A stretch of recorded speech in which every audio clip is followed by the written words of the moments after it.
क्रोध के कारण उसने वह भी बाहर फेंकवा दी, कुतिया को ना डाली।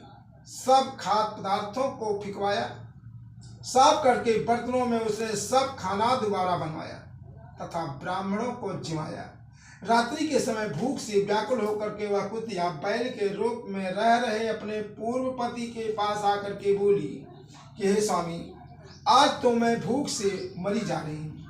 वैसे तो मेरा पुत्र मुझे रोज कुछ खाने को देता था, लेकिन आज तो उसने मुझे कुछ नहीं दिया।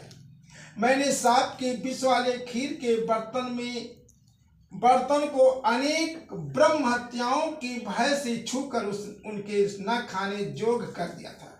इसी कारण उसकी बहू ने मुझे मारा और आज खाने को भी कुछ नहीं दिया। तब बैल बोला कि हे भद्रे, तेरे पापों के कारण तो मैं भी इस जोन में आ पड़ा हूं। भार ढोते ढोते मेरी कमर भी टूट रही है। आज मैं भी दिन भर खेत में हल में जुता था। मेरे पुत्र ने आज मुझे भी भोजन नहीं दिया, ऊपर से मारा भी खूब है। मुझे इस प्रकार कष्ट दे करके उसने इस श्राद्ध को निष्फल कर दिया है। भले श्राद्ध कहना, लेकिन कोनो पुण्य नहीं पाई।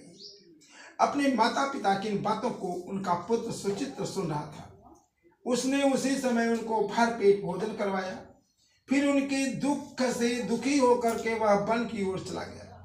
वन में जाकर के उसने ऋषियों से पूछा कि हे ऋषियों, मेरे माता पिता किन कर्मों के कारण नीच जोन को प्राप्त हुए हैं, अब किस प्रकार वे इनके छुटकारा पा सकते हैं। उन वचनों को श्रवण कर सर्व तपा नामक ऋषि उस ब्राह्मण कुमार पर दया करके बोले कि पूर्व जन्म में तुम्हारी माता ने अपने उच्छृंखल स्वभाव के कारण सलाह होते हुए भी घर गृहस्थी की समस्त वस्तुओं को छुआ करती थी। तुम्हारे पिता ने तुम्हारी माँ को स्पर्श किया, इसी कारण वे कुतिया और बैल की जोन को प्राप्त हुई। तुमकी उनकी मुक्ति के लिए सपत्नीक ऋषि पंचमी का व्रत धारण करना चाहिए। उसका फल अपने माता पिता को दान कर दो।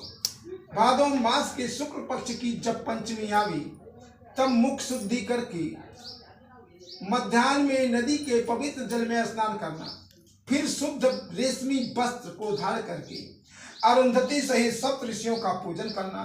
सर्प तपा ऋषि के इन वचनों को श्रवण करके सुचित्र ने अपने घर लौट आए।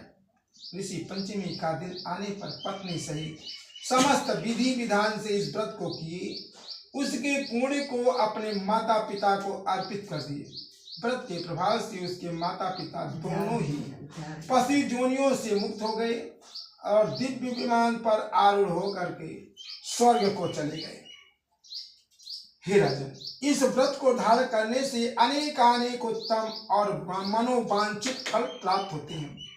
समस्त तीर्थ यात्राओं, समस्त व्रतों और दोनों से जितने भी फल प्राप्त हो सकते हैं, वे सब केवल इस ऋषि पंचमी के व्रत से ही प्राप्त हो जाया करते हैं।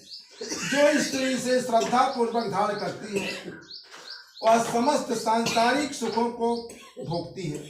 यह व्रत समस्त ऐश्वर्यों को देने वाला है, स्त्रियों के समस्त पापों को नाश करने वाला है, इसमें कोई दुविधा नहीं। इस व्रत की कथा को पढ़ने तथा सुनने वाले भी समस्त पापों से छुटकारा प्राप्त कर सुखों को प्राप्त करते हैं और स्वर्ग प्राप्त करते हैं। बोलिए आनंद कंद वृंदावन बिहारी लाल की जय, अरुंधति मैया की जय, ऋषि देवताओं की जय।